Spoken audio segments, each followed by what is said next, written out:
नमस्कार। यह मानकर कि आप सभी मुझे देख रहे हैं और मेरी बात सुन,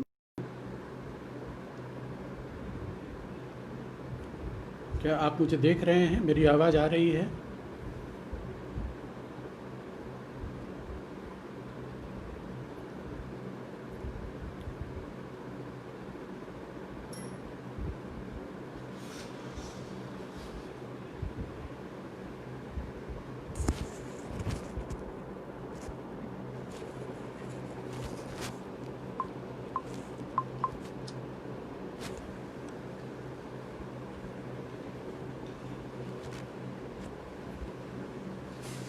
नमस्कार। सबसे पहले मैं हेमवती नंदन बहुगुणा विश्वविद्यालय की माननीय कुलपति प्रोफेसर अन्नपूर्णा नौटियाल और राजनीति विज्ञान विभाग के विद्वान प्रोफेसर एम सेमवाल साहब के प्रति आभार प्रकट करता हूं, जिन्होंने आज आप सबों के समक्ष एक महत्वपूर्ण विषय पर अपना विचार प्रस्तुत करने का मुझे अवसर दिया है।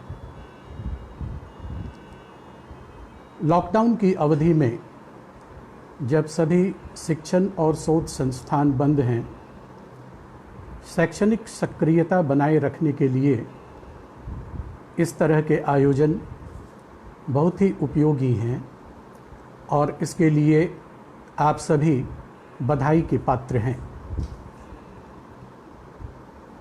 विषय पर अपनी बात प्रारंभ करने के पहले मैं स्वर्गीय हेमवती नंदन बहुगुणा, जिनके नाम पर यह विश्वविद्यालय स्थापित है, उन्हें भी नमन करता हूं और अपनी विनम्र श्रद्धांजलि अर्पित करता हूं।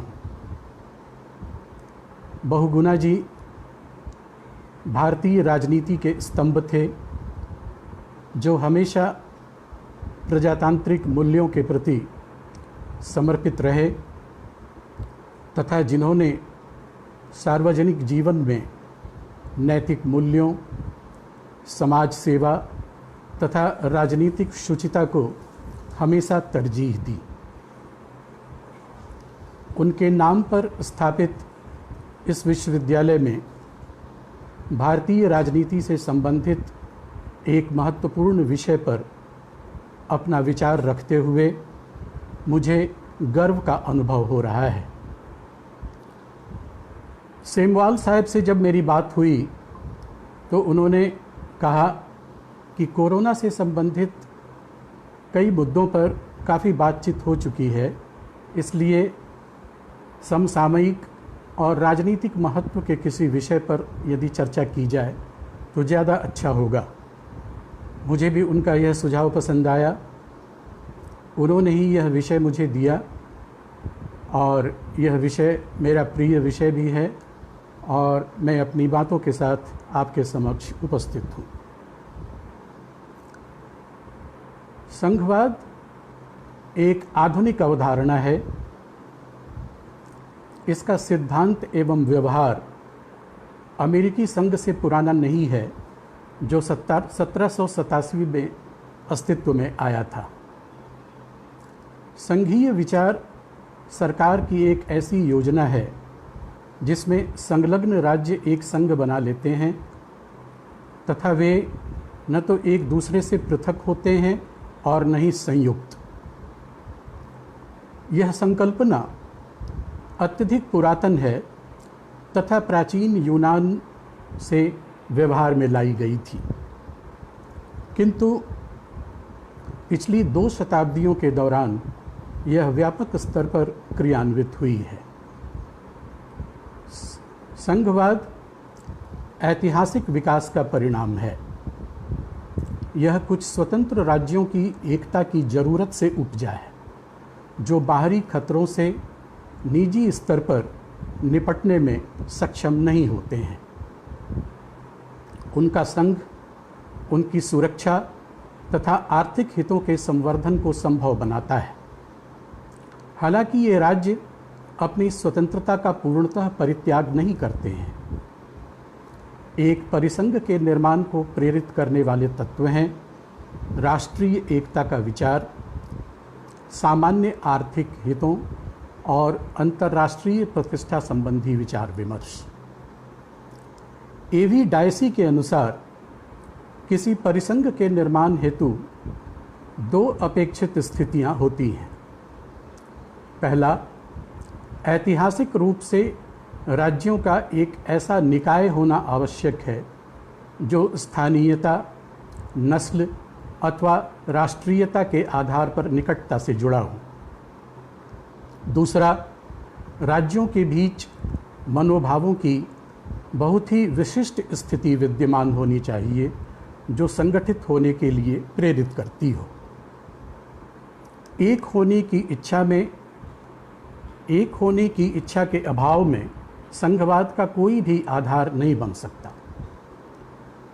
इसीलिए संघ राज्य का निर्माण करने वाले मनोभाव कम या ज़्यादा संबद्ध राज्यों के सभी नागरिकों में व्याप्त होते हैं। इनमें दो प्रकार की भावनाएं शामिल होती हैं: राष्ट्रीय एकता की इच्छा तथा प्रत्येक राज्य की अपनी पहचान एवं स्वतंत्रता कायम रखने की प्रतिबद्धता। संघवाद का उद्देश्य इन दोनों भावनाओं को जहाँ तक संभव हो सके सम्मान देना है। इस प्रकार संघ राज्य एक राजनीतिक युक्ति है जो राष्ट्रीय एकता को स्थापित करती है तथा राज्यों के अधिकारों को कायम रखने की शक्ति रखती है। भारतीय संविधान में संघ द्वारा एकत्रित करों के बंटवारे, प्रत्यक्ष अनुदान तथा योजना कोषों के वितरण आदि प्रावधानों के माध्यम से सहकारी संघवाद को आत्मसात किया गया है।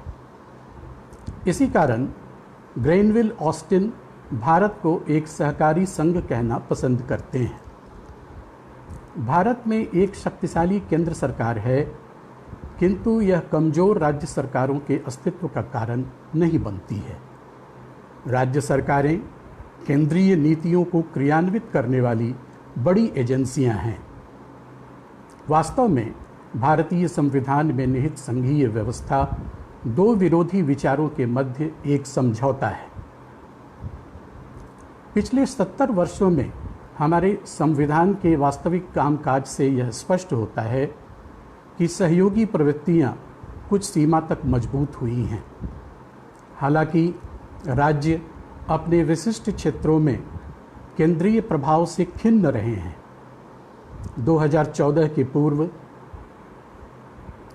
योजना आयोग जैसी संस्थाओं द्वारा राज्य के मामलों में हस्तक्षेप किया जाता रहा है। साथ ही यह भी सत्य है कि एकात्मक बंधन भी कुछ मामलों में निरंतर मजबूत हुए हैं। निम्नलिखित दो कारणों द्वारा सहकारी संघवाद की प्रवृत्तियों को निरंतर कमजोर किया गया है। पहला, संघ की व्यापक वित्तीय शक्तियां तथा राज्यों की अपना कामकाज चलाने हेतु संघीय अनुदानों पर पूर्ण निर्भरता तथा नीति आयोग के गठन के पूर्व कार्यरत योजना आयोग के व्यापक आकार। वास्तविक रूप में दो सरकारों, केंद्र और राज्य के बीच अंतर्निर्भरता के परंपरागत सिद्धांत द्वारा विश्व के अधिकांश देशों में सहकारी संघवाद के लिए जमीन तैयार की गई है। भारत में संविधान के 73वें तथा 74वें संशोधन के माध्यम से संवैधानिक स्थिति एवं शक्तियों सहित स्थानीय, ग्रामीण एवं शहरी स्वशासन संस्थाएं स्थापित की गई हैं ताकि स्थानीय स्वायत्त एक निर्बल प्रतीक बनकर न रह जाए। वर्तमान त्रिस्तरीय शासन संरचना जो राष्ट्रीय, राज्यीय एवं स्थानीय सरकारों के बीच सहयोग पर आधारित है, सहकारी बंधन को मजबूत करने की दिशा में उठाया गया एक कदम है। 1950 तक भारत कभी भी एक राष्ट्र के रूप में संगठित नहीं रहा था। ऐसी स्थिति में केंद्र और राज्यों एवं विभिन्न राज्यों के बीच मतभेदों एवं विवादों का जन्म लेना स्वाभाविक था। इस समस्या का हल सहकारी संघवाद की भावना में छुपा हुआ था। संविधान राज्यों का एक सहकारी संघ उपलब्ध कराता है जो केंद्र के प्रति कुछ हद तक पक्षपातपूर्ण है, लेकिन इस प्रकार का पक्षपात कुछ सीमाओं के तहत हमारे देश में मौजूद परिस्थितियों को देखते हुए अनिवार्य भी है। केंद्र राज्य संबंधों में निहित समस्याओं को एक सहकारी संघ के ढांचे में ही सुलझाया जाना चाहिए, जिसमें राज्यों को संघ का मातहत न माना जाए। भारतीय संघवाद का उद्भव कनाडा की प्रणाली से हुआ है। भारतीय संघात्मक व्यवस्था में केंद्रीकरण एवं विकेंद्रीकरण दोनों तत्व एक साथ पाए जाते हैं, यानी शांति काल में संविधान का स्वरूप संघीय रहता है, जबकि आपातकाल के दौरान वह एकात्मक स्वरूप ग्रहण कर लेता है। संविधानतः भारतीय संघात्मक प्रणाली के अंतर्गत शक्तिशाली केंद्र की व्यवस्था की गई है। राज्यों की शिकायतों को हितकर परंपराओं के निर्माण द्वारा ही सुलझाया जाना चाहिए। यही संविधान की सच्ची भावना के अनुकूल है। केंद्र राज्य संबंधों का सम्यक समाधान और उनकी समस्याओं का समाधान सहकारी संघवाद में ही निहित है।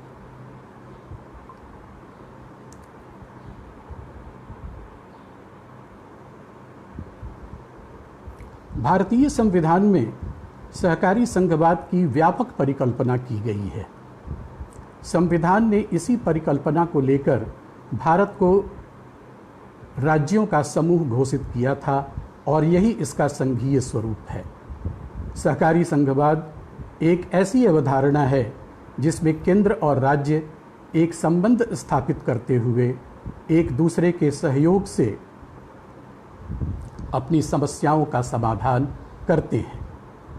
सहकारी संघवाद की इस अवधारणा से यह स्पष्ट है कि केंद्र तथा राज्य में से कोई भी किसी से श्रेष्ठ नहीं है।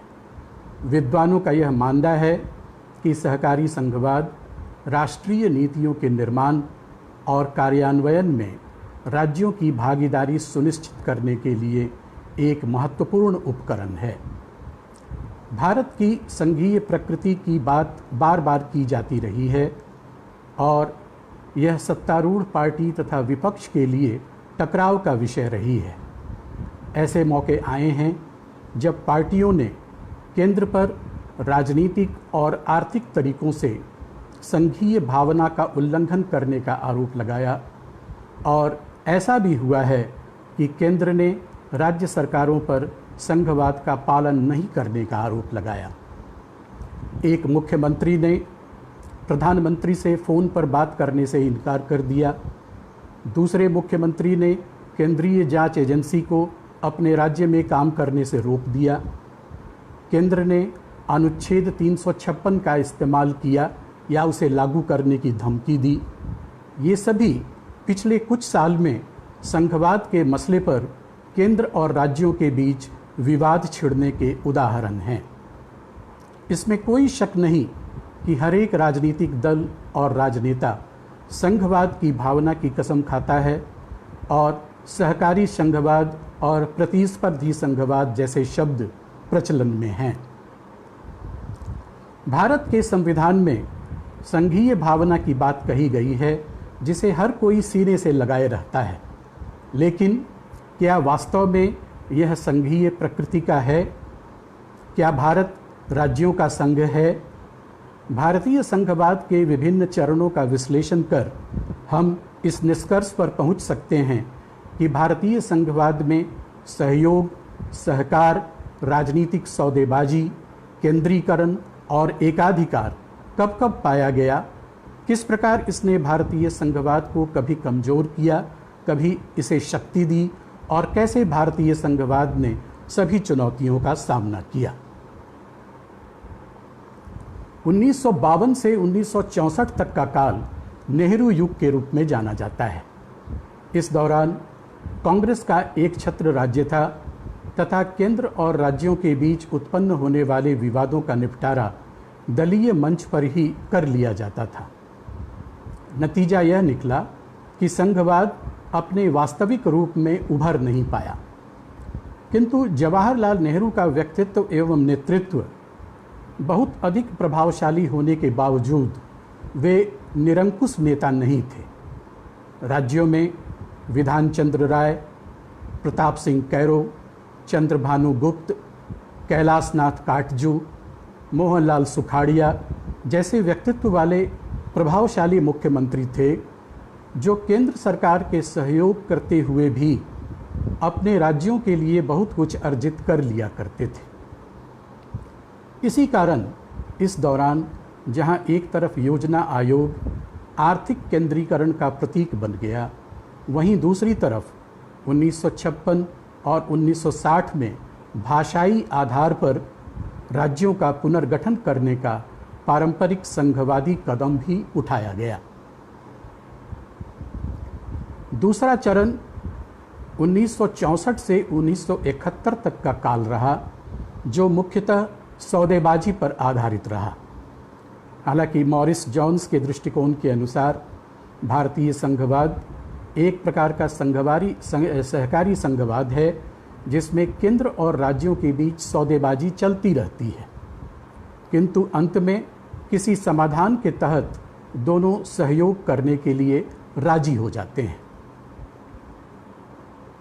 1964 से 1966 के दौरान 3 प्रधानमंत्रियों को देश ने देखा तथा 1966 से 1969 के बीच योजना अवकाश भी रहा। 1967 के आम चुनावों के बाद 9 राज्यों में गैर कांग्रेसी सरकारें बनी तथा आगे चलकर 1969 में कांग्रेस के विभाजन के फलस्वरूप केंद्र में भी कांग्रेस सरकार पहली बार अल्पमत में आ गई।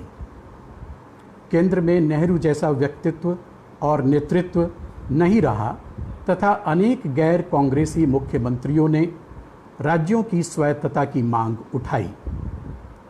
कांग्रेस के भीतर सत्तारूढ़ एवं संगठनात्मक घटकों के बीच तनाव बढ़ता गया और वह पार्टी के विभाजन में परिणत हो गया।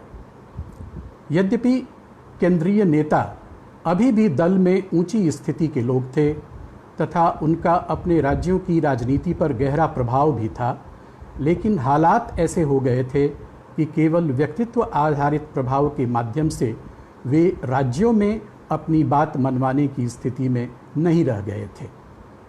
इसीलिए सौदेबाजी के जरिए राज्यों से सहयोग अर्जित किया गया। 1969 में राष्ट्रपति चुनाव में कांग्रेस का घटकवाद अपने चरम पर था तथा केंद्र में सत्तारूढ़ कांग्रेस के घटक ने राज्यों की गैर कांग्रेसी सरकारों से सौदेबाजी कर सहयोग अर्जित किया। 1969 से 71 के दौरान केंद्र की अल्पमत कांग्रेस सरकार ने द्रमुक एवं भारतीय कम्युनिस्ट पार्टी के बाहरी समर्थन के एवज में तमिलनाडु और केरल को अतिरिक्त केंद्रीय सहायता भी प्रदान की। पहली बार राज्यों के केंद्रीय परस्त भूमिका में राज्यपालों के रहने के अनेक उदाहरण सामने आए। 1971 से 1977 का काल एकाधिकारवादी संघवाद का उदाहरण है। 1971 के लोकसभा के मध्यावधि चुनाव तथा 1972 के राज्य विधानसभा चुनावों में शानदार सफलता हासिल कर इंदिरा गांधी ने अपना खोया हुआ वर्चस्व फिर से हासिल किया। इंदिरा गांधी के निर्विवाद, सर्वोपरि तथा प्रतिद्वंद्वी विहीन केंद्रीय नेतृत्व में एक दलीय प्रधान व्यवस्था सामने आई तथा संघवाद शक्ति विहीन हो गया। उन्होंने राज्यों में गुटबाजी को बढ़ावा देकर कठपुतली मुख्यमंत्रियों को प्रश्रय दिया।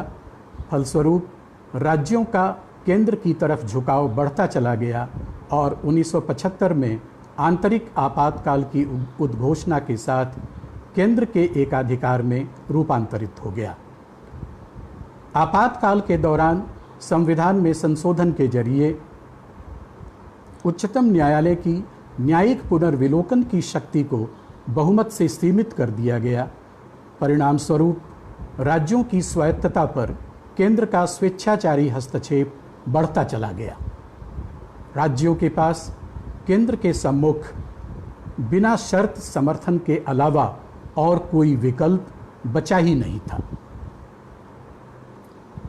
चौथा चरण जो 1977 से 1980 तक रहा, उसमें भी राजनीतिक सौदेबाजी का ही बोलबाला रहा। 1977 के मार्च में लोकसभा चुनाव के बाद पहली बार केंद्र में जनता पार्टी की सरकार बनी। लोकसभा चुनाव में अनेक राज्यों में कांग्रेस का पूर्ण सफाया होने का जनता सरकार ने यह अर्थ निकाला कि उन राज्यों की सरकारों ने भी जनादेश खो दिया है, लिहाजा थोक में 9 राज्यों की विधानसभाओं को भंग कर वहां राष्ट्रपति शासन लगा दिया गया। फिर चुनाव होने पर इन राज्यों में भी जनता पार्टी को विजय हासिल हुई। आगे चलकर जनता पार्टी में भी घटकवाद बढ़ने लगा। इस परिप्रेक्ष्य में राज्यों की स्वायत्तता की मांग बढ़ने लगी। घटकवाद से ग्रस्त केंद्र सरकार एक कमजोर सरकार साबित हो रही थी। अतः इस दौरान राज्यों से समर्थन अर्जित करने के लिए केंद्र द्वारा सौदेबाजी करने की प्रवृत्ति उभरी। इस दौर में राज्यों की वित्तीय स्वायत्तता की मांग को प्रभावशाली रूप से देखा गया। इस प्रकार केंद्र का वर्चस्व घटा और राज्यों का प्रभाव बढ़ा। पांचवा चरण जो 1980 से 1979 तक रहा, सहकारी संघवाद की बजाय टकरावपूर्ण संघवाद का रहा। 1980 के लोकसभा के मध्यावधि चुनाव के बाद इंदिरा गांधी के नेतृत्व में कांग्रेस पुनः सत्तारूढ़ हुई, लेकिन कई राज्यों में इस दौरान क्षेत्रीय दल सत्तारूढ़ थे। इसलिए केंद्र एकाधिकारवाद के अपने पुराने रास्ते पर नहीं चल सकी। उल्टे राज्यों से टकराव की स्थिति पैदा हो गई। सिक्किम, जम्मू कश्मीर और आंध्र प्रदेश में राज्यपाल पद का केंद्र के इशारे से दुरुपयोग किया गया। 8वें वित्त आयोग की सिफारिशों को स्थगित कर दिया गया क्योंकि उसमें राज्यों को अधिक संसाधन आवंटित करने की बात कही गई थी। केंद्रीकरण की इस बढ़ती प्रवृत्ति के चलते स्वायत्तता की मांग करने वाला पंजाब का आंदोलन आतंकवाद में बदल गया। असम आंदोलन को भी केंद्र ने कुचलने का काम किया। 1984 में इंदिरा गांधी की मृत्यु के बाद चुनावों में राजीव गांधी को अभूतपूर्व बहुमत हासिल हुआ और उनके प्रधानमंत्री बनने के बाद इस टकराव में थोड़ी कमी आई। पंजाब, आसाम और त्रिपुरा में समझौते हुए तथा इनकी स्वायत्तता की मांगों को सरकारिया आयोग के विचारार्थ भेज दिया गया। लेकिन केंद्रीकरण के लिए एक नया रास्ता पकड़ा गया।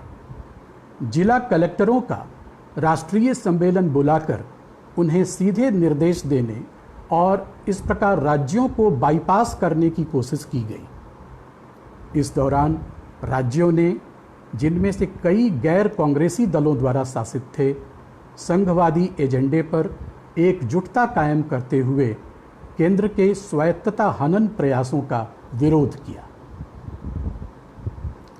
छठा चरण 1989 से 2014 तक का रहा, जिसमें गठबंधन की सरकारों का दौर रहा और राजनीतिक अस्थिरता ने राजनीतिक सौदेबाजी को बढ़ावा दिया। ऐसी स्थिति में सिद्धांतों और नीतियों पर आधारित सहकारी संघवाद की कल्पना भी नहीं की जा सकती थी। तब से लेकर 2014 तक लोकसभा के 8 चुनाव हुए, जिनमें से किसी भी एक दल को बहुमत प्राप्त नहीं हुआ। केंद्र में इस दौरान अल्पमत सरकारें या गठबंधन की सरकारें रहीं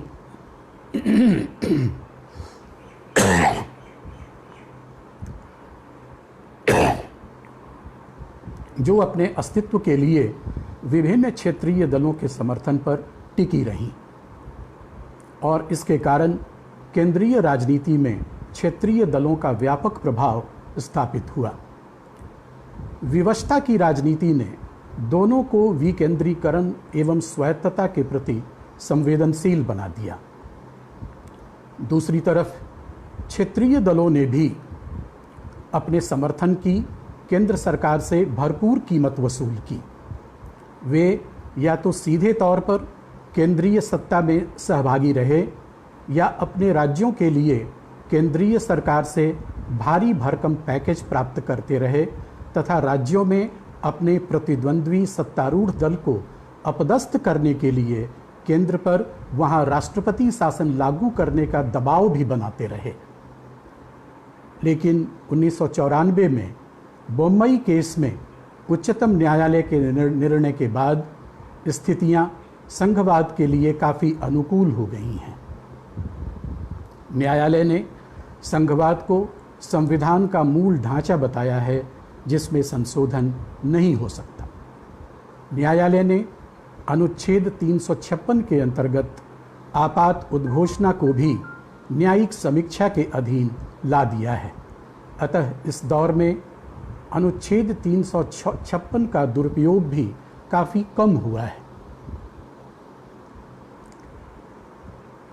7वां चरण 2014 से प्रारंभ हुआ और अभी तक चल रहा है।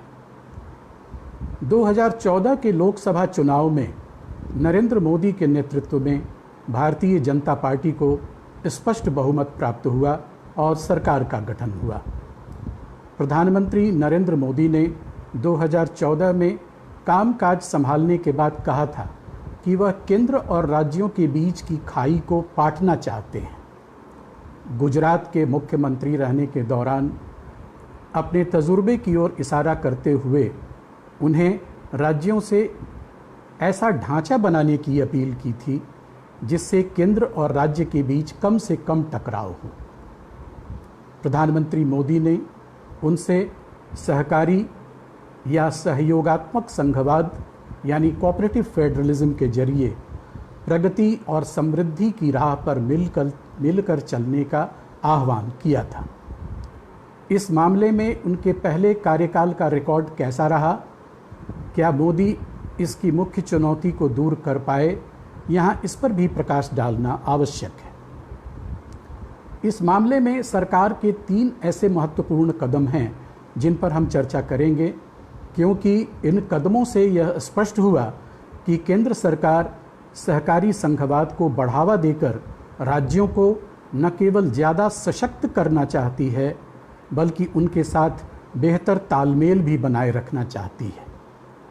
ये 3 कदम थे: नीति आयोग का गठन, 14वें वित्त आयोग की सिफारिशों को मंजूर करना तथा पूरे राष्ट्र के लिए एक एकीकृत कर प्रणाली जीएसटी को लागू करना। इस मामले में सरकार का पहला यादगार कदम योजना आयोग को खत्म करने का फैसला था, जो सेंट्रलाइज्ड पॉलिसी बनाने में तब तक प्रमुख भूमिका निभाता आया था। 15 मार्च 1950 में बने योजना आयोग के स्थान पर 1 जनवरी 2015 को नीति आयोग का गठन किया गया। नीति आयोग के गठन के साथ ही 65 सालों से चली आ रही योजना आयोग का अस्तित्व समाप्त हो गया। वास्तव में योजना आयोग अपने उद्देश्य में पूरी तरह कभी सफल नहीं हो पाया था। केंद्र और राज्य सरकारों के बीच इसे लेकर कई तरह के मतभेद शुरू से ही रहे थे। केंद्र और राज्यों के अंश को लेकर भी कई बार दोनों पक्षों के बीच टकराव हुए। कई राज्यों के द्वारा ये भी कहा गया कि योजना आयोग ने 65 वर्ष के कार्यकाल में केवल 12 पंचवर्षीय योजनाएं और 60 वार्षिक योजनाओं के बनाने के अतिरिक्त कुछ नहीं किया। केंद्र में सत्ता में आई नरेंद्र मोदी की सरकार ने राज्यों की समस्याओं को भली भांति समझते हुए योजना आयोग के स्थान पर नीति आयोग का गठन किया। गठन के बाद अपने संबोधन में प्रधानमंत्री ने सहकारी संघवाद की बात कही। नीति आयोग जन केंद्रित, सक्रिय और सहभागी विकास एजेंडा के सिद्धांत पर आधारित है। बदलते माहौल और बदलती आवश्यकताओं के लिए एक ऐसे संस्थान के गठन की आवश्यकता थी जो थिंक टैंक के रूप में काम कर सके।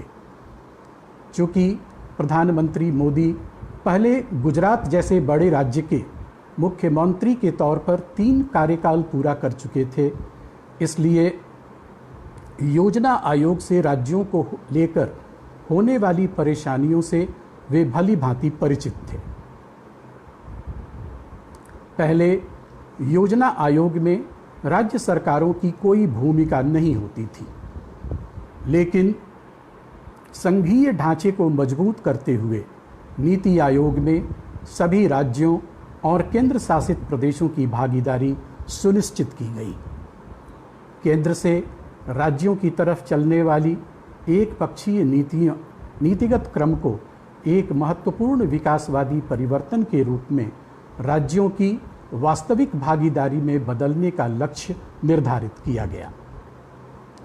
यही वास्तविक सहकारी संघवाद होगा। योजना आयोग को देश के हितों से संबंधित योजनाएं बनाने का दायित्व था, पर बीते सालों में 200 लाख करोड़ रुपए के आवंटन के बाद भी वो ऐसा करने में अधिक सफल नहीं हो पाया।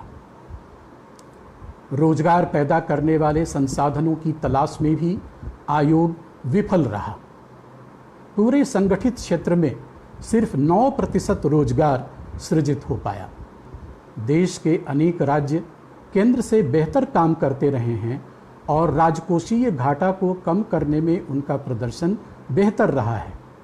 नीति आयोग के गठन से राज्यों को ज़्यादा प्राथमिकता मिलेगी तथा नीतिगत फैसलों में भाग लेने और अपने विकास में आ रही बाधाओं से निपटने में केंद्र से सहायता प्राप्त करने में भी उन्हें मदद मिल सकेगी। इसका मुख्य उद्देश्य आर्थिक नीतियों में सकारात्मक परिणामों द्वारा राज्यों को अधिक से अधिक वित्तीय सहायता प्रदान करना है। नीति आयोग आर्थिक विकास के लिए राज्यों के साथ मिलजुल कर कार्य करेगा। राज्यों के विकास में आने वाली बाधाओं को दूर करने में प्रमुख भूमिका निभाएगा तथा राज्यों की प्रत्येक मूलभूत आवश्यकताओं को ध्यान में रखकर कार्य करेगा। नीति आयोग के जो उद्देश्य हैं वे हैं राज्यों की सक्रिय भागीदारी के साथ राष्ट्रीय विकास प्राथमिकताओं, क्षेत्रों और रणनीतियों का एक साझा दृष्टिकोण विकसित करना। सशक्त राज्य ही सशक्त राष्ट्र का निर्माण कर सकते हैं, इसको स्वीकार करते हुए राज्यों के साथ सतत आधार पर संरचनात्मक सहयोग की पहल और तंत्रों के माध्यम से सहकारी संघवाद को बढ़ावा देना। ग्राम स्तर पर विश्वसनीय योजनाएं तैयार करने के लिए तंत्र विकसित करना और इन सभी को उत्तरोत्तर रूप से सरकार के उच्चतर स्तर तक पहुंचाना। जो क्षेत्र विशेष रूप से आयोग को निर्दिष्ट किए गए हैं उनकी आर्थिक रणनीति और नीति में राष्ट्रीय सुरक्षा के हितों को सम्मिलित करने के लक्ष्य को सुनिश्चित करना। हमारे समाज के उन वर्गों पर विशेष रूप से ध्यान देना जो आर्थिक प्रगति से उचित रूप से लाभान्वित नहीं हो पाए हैं। रणनीतिक और दीर्घावधि के लिए नीति तथा कार्यक्रम का ढांचा तैयार करना और पहल करना तथा उनकी प्रगति और क्षमता को मॉनिटर करना। महत्वपूर्ण तथा समान विचारधारा वाले राष्ट्रीय और अंतर्राष्ट्रीय थिंक टैंक और साथ ही साथ शैक्षिक और नीति अनुसंधान संस्थाओं के बीच परामर्श और भागीदारी को प्रोत्साहन देना। आवश्यक संसाधनों की पहचान करने के साथ साथ कार्यक्रमों और उपायों के कार्यान्वयन का सक्रिय मूल्यांकन और सक्रिय अनुवीक्षण करना, ताकि सेवाएं प्रदान करने में सफलता की संभावनाओं को प्रबल बनाया जा सके।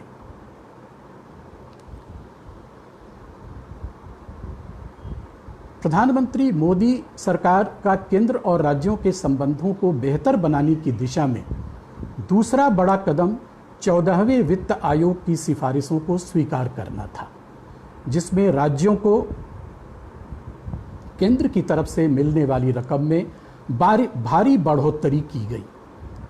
इससे एक झटके में टैक्स से केंद्र को होने वाली आमदनी में राज्यों का हिस्सा 2015 में 32 से बढ़कर 42% हो गया।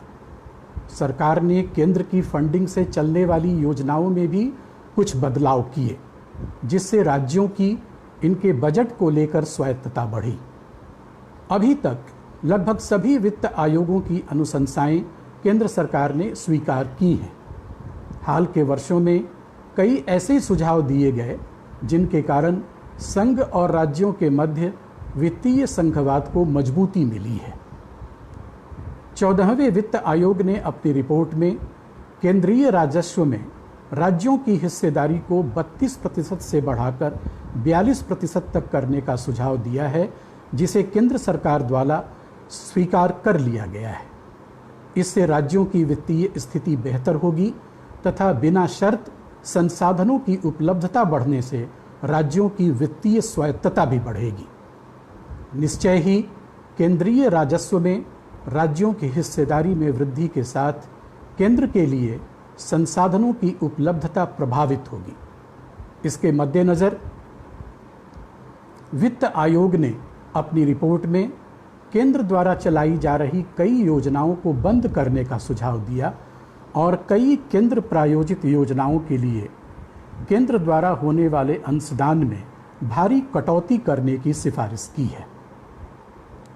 20 केंद्र प्रायोजित स्कीमों से केंद्रीय समर्थन की वापसी का सुझाव दिया गया है।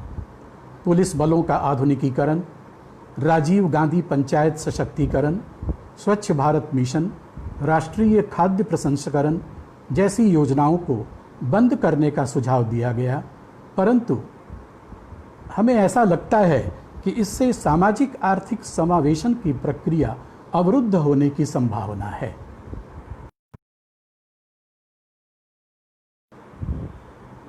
इस रिपोर्ट में सामान्य राज्यों और विशेष दर्जा प्राप्त राज्यों के वर्गीकरण को समाप्त करने की सिफारिश की गई है।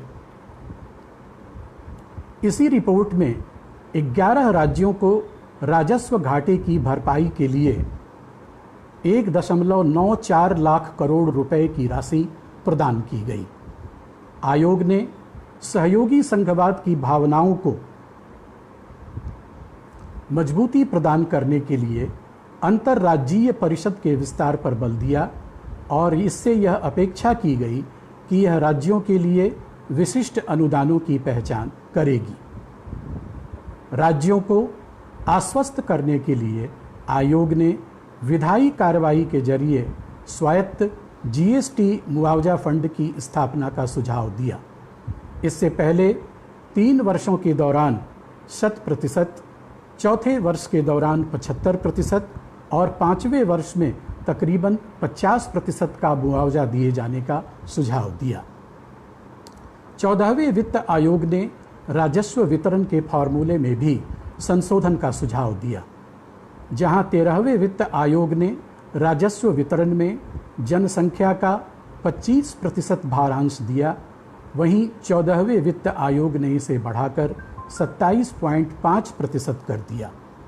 13वें वित्त आयोग ने 1971 की जनसंख्या को राजस्व वितरण का आधार बनाया, जबकि 14वें वित्त आयोग ने 17.5 भारांश 1971 की जनसंख्या को तथा 10% 2011 की जनसंख्या को दिया, जिसका फायदा उत्तर प्रदेश और बिहार जैसे राज्यों को मिलेगा जहां की जनसंख्या अधिक है और जहां 1971 और 2011 के बीच जनसंख्या वृद्धि दर भी अन्य राज्यों के मुकाबले अधिक रही है।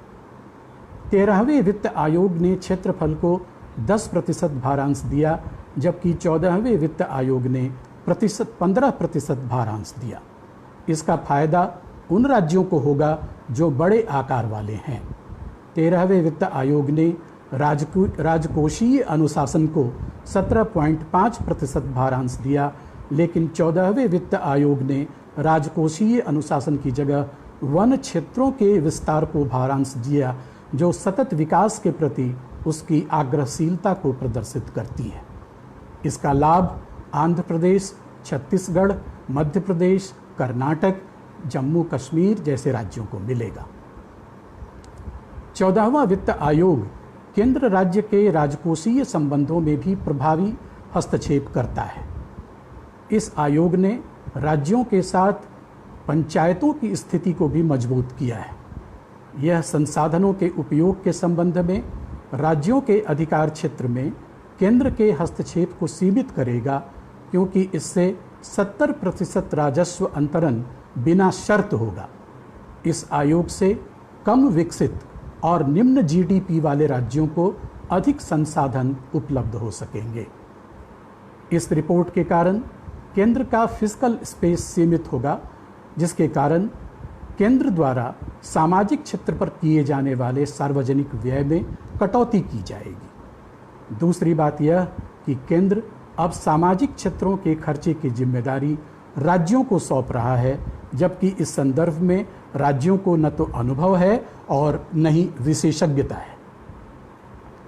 संसाधनों के इस्तेमाल में राज्यों को मिलने वाली स्वायत्तता, अगर इसका सकारात्मक पक्ष है तो सामान्य श्रेणी एवं विशेष दर्जा प्राप्त राज्यों के वर्गीकरण की समाप्ति और पिछड़ा क्षेत्र अनुदान निधि की समाप्ति संतुलित एवं समावेशी विकास की संभावनाओं को हतोत्साहित करेगी।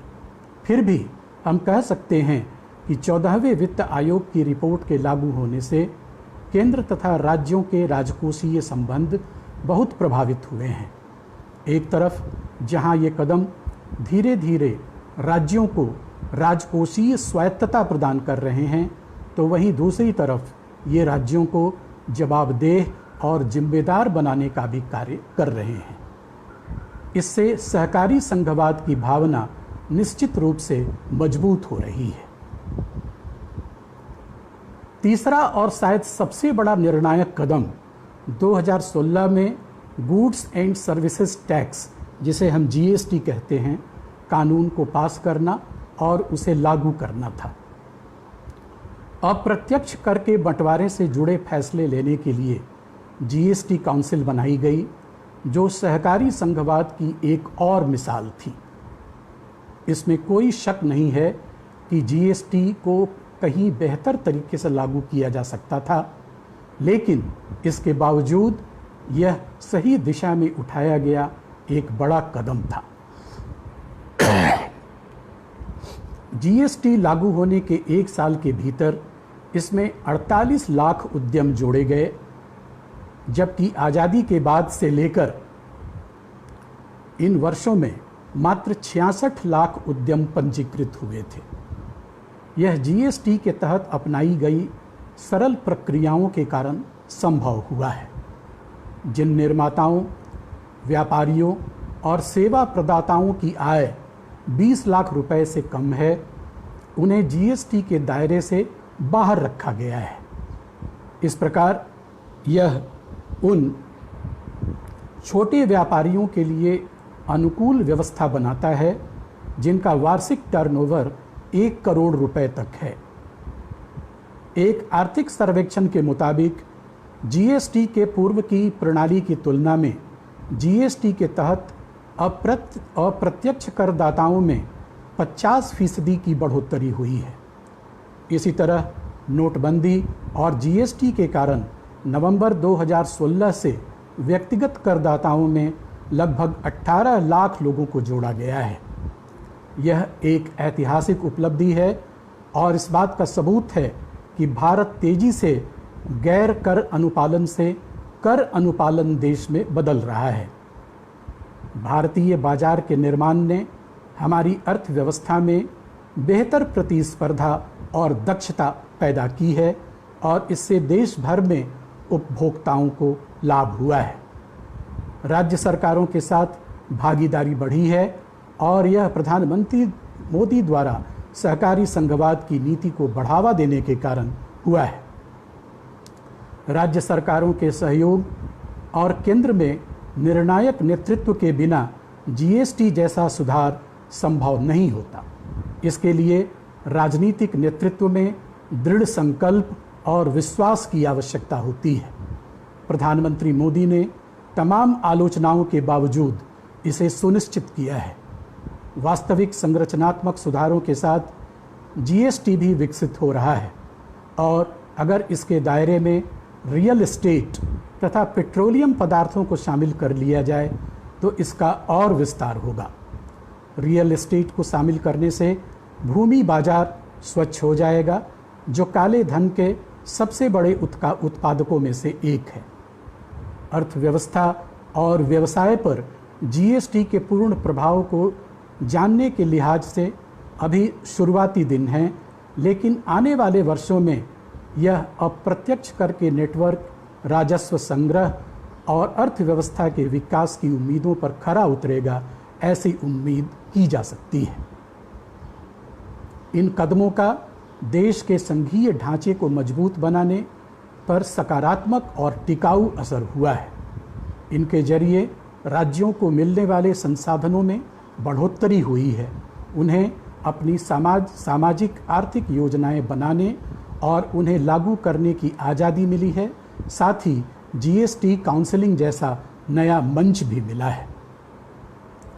इन सब के बावजूद मोदी सरकार के पहले 5 साल के कार्यकाल में कई क्षेत्रों में केंद्र सरकार के बढ़ते दखल के ट्रेंड भी देखने को मिले हैं और हमें इस पर भी नज़र डालना जरूरी है। केंद्र सरकार के खजाने में आने वाली रकम में राज्यों की हिस्सेदारी बढ़ाने से केंद्र को फंड की कमी हो गई। इस मुश्किल से निपटने के लिए उसने कई सरचार्ज और सेस यानी उपकर लगा दिए, जिससे मिलने वाली रकम को राज्यों के साथ साझा नहीं करना पड़ता। लिहाजा टैक्स से मिलने वाली जिस रकम को केंद्र सरकार राज्यों के साथ बांटती थी, उसमें कमी आई है। एनडीए सरकार ने केंद्र की फंडिंग से चलने वाली कई बड़ी फ्लैगशिप योजनाएं लागू की। यह उसके सत्ता के विकेंद्रीकरण के वादे से मेल नहीं खाता। इन योजनाओं के लक्ष्य तय करने और उन्हें तैयार करने में राज्यों की कोई भूमिका नहीं है। मिसाल के लिए केंद्र सरकार ने स्वास्थ्य के क्षेत्र में आयुष्मान भारत नाम की विशाल योजना शुरुआत की, जिसे विपक्षी दलों के शासन वाले राज्य अपने अधिकार क्षेत्र में दखल मानते हैं। उड़ीसा, पश्चिम बंगाल, तेलंगाना, कर्नाटक और दिल्ली ने इसे लागू करने से इनकार कर दिया। इसी प्रकार केंद्र सरकार ने पीएम किसान नाम की योजना के जरिए किसानों की वित्तीय मदद शुरू की है। इस पर भी राज्यों की राय नहीं ली गई। इस योजना को भी केंद्र के बढ़ते दखल का प्रतीक बताया जा रहा है। राज्यों के अधिकार क्षेत्र में आने वाले विषयों से जुड़ी योजनाओं पर भी केंद्र की फंडिंग पिछले 5 वर्षों में काफ़ी तेजी से बढ़ी है और 2019-20 में इसके 12% तक रहने का अनुमान है। एस्पिरेशनल डिस्ट्रिक्ट्स प्रोग्राम भी इसी दिशा में एक कदम है, जिसमें देश के 115 सबसे पिछड़े जिलों को शामिल किया गया है। इस योजना को भी तैयार करने और उसके मुख्य लक्ष्य तय करने में भी राज्य सरकारों की बहुत कम या न के बराबर भूमिका है। योजना आयोग को खत्म करके केंद्र की मनमानी शक्तियों को कम करने की दिशा में बड़ी पहल हुई थी। इससे जो गैप बना, उसे भरने के लिए नीति आयोग का गठन किया गया। इसे केंद्र और राज्यों के बीच तालमेल बेहतर बनाने की जिम्मेदारी दी गई, परंतु नीति आयोग तालमेल बेहतर बनाने की दिशा में अभी तक बहुत प्रभावशाली कदम नहीं उठा पाया है, क्योंकि उसका कामकाज पॉलिसी थिंक टैंक का रहा है और विकास योजनाओं के लिए फंड ट्रांसफ़र के लिए वह जवाबदेह नहीं है। इसीलिए विपक्षी दलों के कई मुख्यमंत्री नीति आयोग की बैठकों में शामिल होना भी जरूरी नहीं समझते। पिछले कुछ वर्षों में कई अन्य घटनाक्रम भी सामने आए हैं जिनसे केंद्र का दखल ऐसे मामलों में बढ़ने का संकेत मिलता है।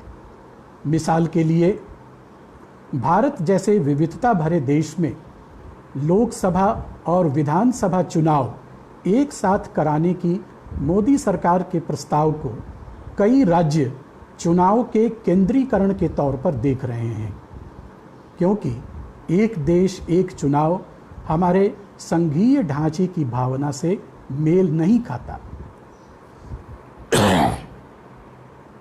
इससे क्षेत्रीय पार्टियों की कीमत पर देश की बड़ी राष्ट्रीय पार्टियों को लाभ होने की संभावना है। 15वें वित्त आयोग के गठन को लेकर भी एक विवाद खड़ा हुआ है। उसे 2011 की जनगणना के आधार पर राज्यों के संसाधनों के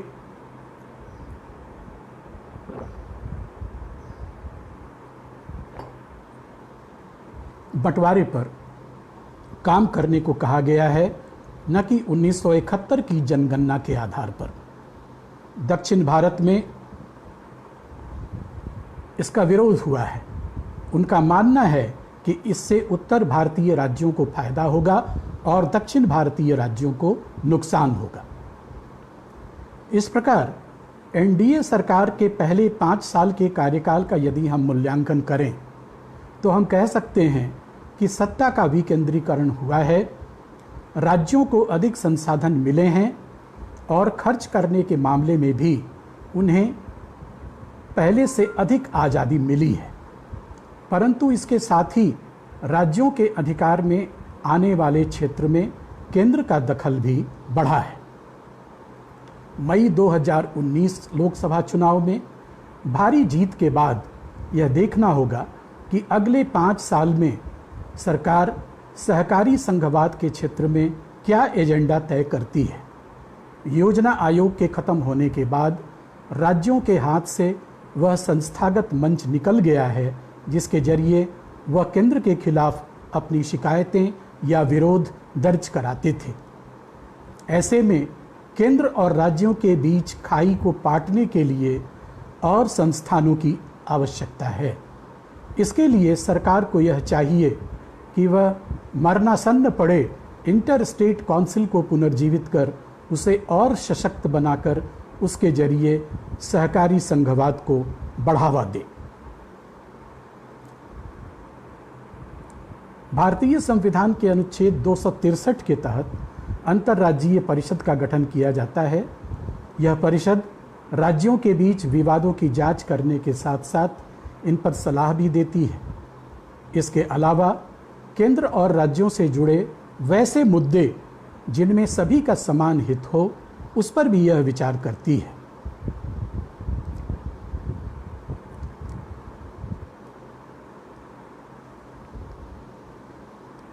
संघीय प्रणाली में केंद्र तथा राज्य सरकारें अपने अपने क्षेत्र में स्वायत्त होती हैं तथा शक्तियों के विभाजन का समर्थन ही नहीं करती हैं, बल्कि 2 अलग अलग राजनीतिक संगठनों के मध्य इनसे सहयोग की अपेक्षा भी की जाती है, ताकि सहयोग और समन्वय के द्वारा विभाजित क्षेत्रों में आखिरी पायदान तक सुविधाएं प्रभावी और सुनियोजित तरीके से सुनिश्चित की जा सकें। इसके अभाव का परिणाम हम वर्तमान कोरोना संकट में प्रवासी श्रमिकों के पलायन वाले मुद्दे के रूप में देख चुके हैं कि राज्य सरकारों में समन्वय तथा सहयोग न होने की वजह से कैसी विकट परिस्थिति उत्पन्न हो गई थी। दरअसल कोरोना जैसी महामारी ने राज्यों पर और अधिक जिम्मेदारी डाल दी है। ऐसे में राज्य कहीं न कहीं केंद्र सरकार से उम्मीद लगाए हुए हैं। संसाधन के तौर पर देखें तो केंद्र सरकार राज्यों को न केवल चिकित्सीय सुविधाएं, यातायात के साधन, खाने की आवश्यक वस्तुएं और दूसरी जरूरी सेवाएं प्रदान कर रही है, बल्कि आर्थिक सहयोग भी मुहैया करा रही है।